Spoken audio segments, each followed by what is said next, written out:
Hola, and welcome to a new episode of the Roofless Dog and Pony Show. I think it's episode 79.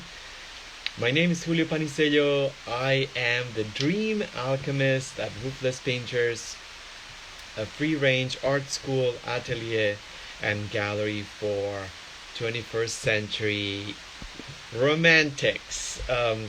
With each and every episode, we reveal the theme of the next painting collection so you can find out what we will be painting next and also the reason why. We have spent 2 weeks painting fries, and you can watch our video explaining the reasons why. So it was really good. We had a nice collection of beautiful paintings. Shout out to Dina for the latest addition to our beautiful gallery. But yeah, we will explain where the painting theme comes from of the next painting collection, how it relates to our contemporary time and our experience, how we came across this subject, the reason why we selected it. We also explore different possibilities for visual representation of the concept. Sometimes, most of the time, using images of paintings throughout art history as inspiration and also as a way of citing stylistic and historical references, so it can help us find a stronger or create a stronger motivation for joining the collection with one of our paintings. So our episodes are a little bit like the subject we're going to talk about. They are messy and predictable and unvarnished, and I think I'm going to start rewriting this part of the introduction because the next subject has to do with this messiness, unpredictability, and things being imperfect. So you can find all the episodes on our Instagram account and also our YouTube channel, Roofless Painters. We have a ton of free videos, so you can also listen to the episodes as podcasts in any podcast platform. You're welcome to join or contact us with any questions or comments you may have about this subject. Would be happy to reply back and also add your contributions to the presentation so it becomes better. We stand always humbly to be corrected. So we're going to dedicate 2 weeks for this next collection. This is also an open call, so we would love for you to join our several opportunities to paint together and learn about our practice and also about the subject. But you can do this also on your own and then submit your work so you can add it. We can add it to the gallery. So also, well, let me just kind of show. Gosh, I'm gonna start with this photograph. This is Giorgio Morandi. He was an Italian painter, and this is a famous photograph of him looking at some of the subjects of his painting, some pots and vases and vessels and containers. He was famous for creating very clean, very minimalistic still lifes, using very random, humble objects in his studio. So this photograph of him looking at some of the vessels, some of the containers, and deciding the arrangement, deciding the position, deciding the selection of colors. It's a very famous photograph, and we're going to use it because we watched an interview. I need to find the exact details of someone who was describing a philosophy, I wouldn't say a movement, a school of thought, an aesthetic that's called WABI. WABI is a Japanese aesthetic that I'm going to read a little bit of what I heard. I took some notes. It refers to finding and appreciating the beauty of the impermanent, the imperfect, the rustic, even the melancholic. It derives not from the love of invincibility, youth, or flawlessness, but for the respect for what it is passing, for what it is fragile, slightly broken, and modest. Things are more beautiful when they bear the mark of age and individuality. A trickle of glaze, a beautifully repaired crack on a piece of pottery are appreciated rather than made invisible. Wisdom comes from making peace with our transitory, imperfect, and unheroic nature. So, and then they were showing some images of pots, of cracked pots that have been mended, repaired. There's a very specific technique, a very specific, let me see if I find the name, a technique that it's a branch of this wabi-sabi culture or wabi-sabi philosophy. It's called kintsugi, and it's the art of mending broken pots, pottery that has been cracked or broken, using a resin, is a lacquer, a very specific lacquer that comes from a tree, to glue it together and then to beautify the cracks using powdered gold to create this new landscape, a landscape on the pot in which the crack not only is repaired, it is not covered or hidden or made invisible. It becomes part of the history of the pot. So it's this whole idea of not throwing away things just because they're broken, and in fact seeing things that are broken as part of the history of the object. So just a few notes, and that's the reason why we put this photograph of Morandi, Giorgio Morandi, looking at different shabby and old and aged pots. So we propose in order to kind of like learn or study or reflect or find more examples of this wabi-sabi aesthetic, which has been used endlessly in interior design, especially, and in color selection, and it's been going on for a very long time. But now, in Western culture, it has a new renaissance again. We propose for us to find a pot in our homes, in the places where we live, a pot that it's imperfect, that it's not smooth or completely clean, something that has been made by hand, something that we have hidden because we find it's not that beautiful, or even something that has a chip, something that maybe it's cracked, even if it's not that visible.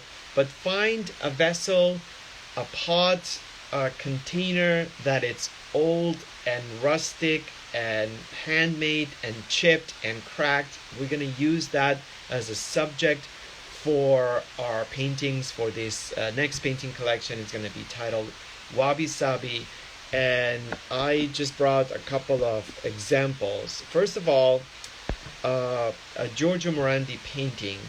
We got inspired by him a few times, not only by his selection of color, but also there was one collection that we did. There was a photographer who went into Giorgio Morandi's studio and took pictures of different objects that still are there, and we use those photographs to paint or create paintings. But this time I just wanted to show you a painting that it's rough, it's not perfect. This painting has a wabi-sabi energy. Wabi-sabi, it's not specific in the sense that it has a very clear origin or it's defined as a movement. People throughout centuries have embraced the wabi-sabi aesthetic in different ways, in clothing, and in houseware, and in poetry, in music, but there's never been sort of like a very specific timeline for it. So I typed wabi-sabi inspired painters or painters that embraced wabi-sabi aesthetic, and I couldn't find anything. But then I remember Giorgio Morandi and some of his paintings, and it makes perfect sense. It's a great match to understand that these are paintings that are not trying to be, as I read earlier, invincible or based on youth and flawlessness. But it's just kind of like the opposite. They're not trying, they're finding beauty in the simple and the minimal. That's what we are proposing.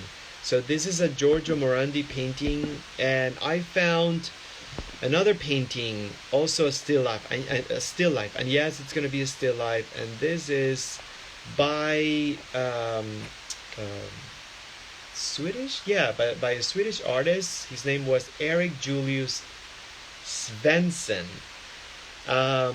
He lived from 1920 to 1995. Very few paintings of him or by him. But again, this idea of a still life with a few objects and painted in a way that it's not hyper polished. So just a couple of examples of paintings that we thought could have this wabi-sabi vibe.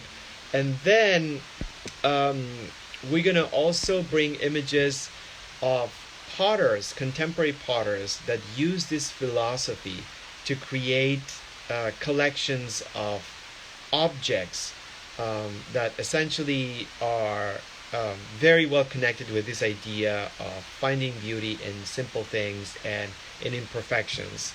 I'm going to also read, this is a contemporary Russian potter, and I forgot her name. So we'll just compile a series of images of pots that have this kind of like aesthetic.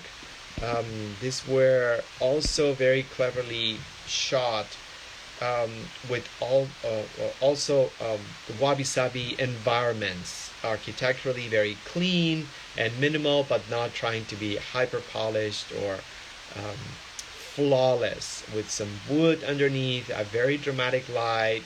So some of the shadows are completely hiding the pot.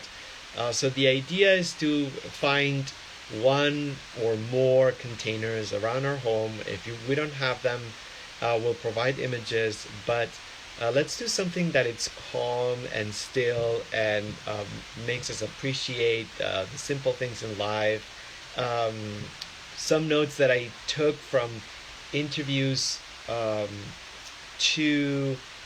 interviews with Kitsugi masters or Kitsugi teachers, that they're saying all things are created and destined to be broken someday. I like this idea. We like this idea of embracing impermanence and accepting that at some point something that we use, that we find valuable, we have sentimental attachments to it, it's destined to be broken at some point. And then sort of like it goes on saying, being broken or damaged is not a bad thing. All of us develop scars through our lives, but our scars are never or should never be concealed or hidden. Our imperfections can be the birth of something new. So the idea of resilience through these broken episodes, the idea of something being broken not being the end of it, but just a new beginning.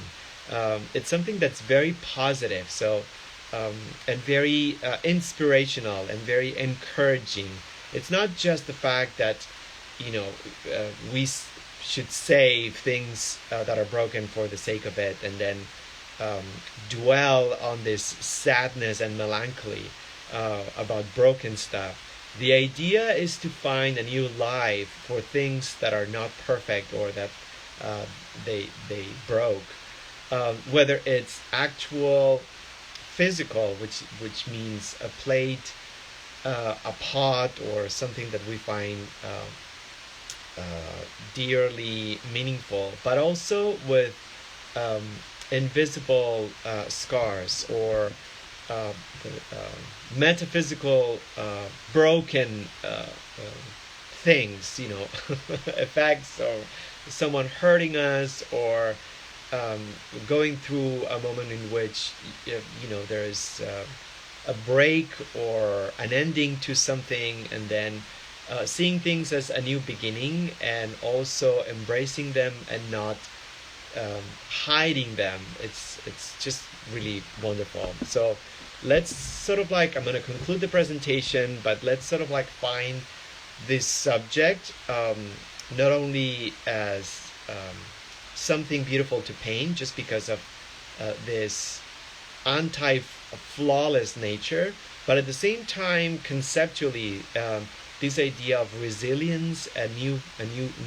chapter, a new birth, in which anything that breaks or cracks um, symbolizes an opportunity to show strength and fortitude, and also a beginning of a new life. So sign up on our website. The webinar starts tomorrow, Friday at 11 a.m.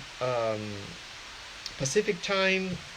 We will provide more examples of wabi-sabi pottery, some contemporary potters that use wabi-sabi aesthetic to create pieces, and also hopefully we'll be able to find vessels, pots, vases in our homes that are sort of like have the same energy as this wabi-sabi aesthetic.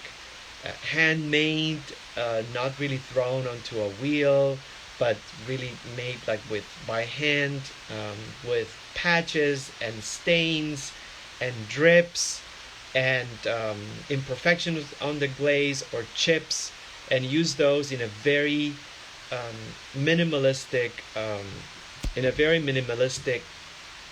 setting. So without any architectural context, unless it's something super clean, and framing the object in a balanced way. So we find that this is the perfect move from the idea of like painting food and fries as a comfort food, and then just bringing this kind of like still life in which there's no food, but the importance of, or the focus is on what contains something. And also learning a little bit more about wabi-sabi culture or aesthetic.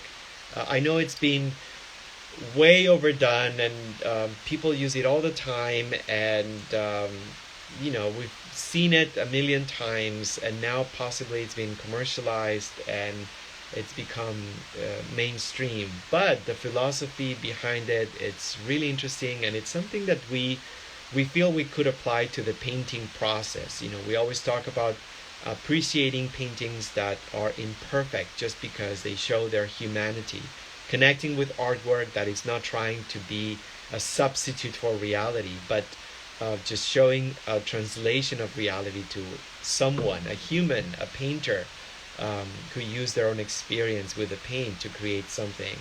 So we truly believe in the value of imperfection, and the more things come at us from this sort of like dystopian digital future, the more we believe that we should find beauty somewhere else, not in hyper perfection. Also, we have a few spots left in our Salisbury retreat, so please join us.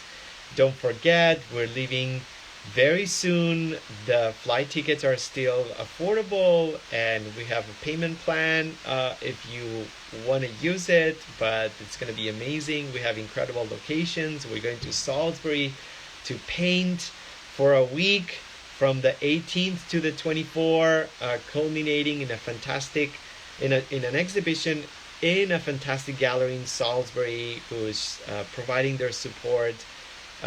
You don't want to miss it. It's one of those things that you feel you cannot do, but then when the event happens and after it passes, you regret not having it, not participating in it. So please, we want to make sure that you don't feel regrets after it happens. Join us so you can enjoy and take some time out of the crazy world and be in an environment, in a group that is supportive, and we're going to be painting our butts off for a week. um, and we would love for you to join us 1 week, from the 18th to the 24th. We have everything on our website, rooflesspainters.com/Salisbury, including what the retreat includes, where we're going to go, and also what we're going to do at the end of the retreat. So hope you join us tomorrow for this new collection. And if you have been working on your fries, please send them to us and add them to our folder, or just send an email to us, and we'd love to add them to the gallery. Thank you so much.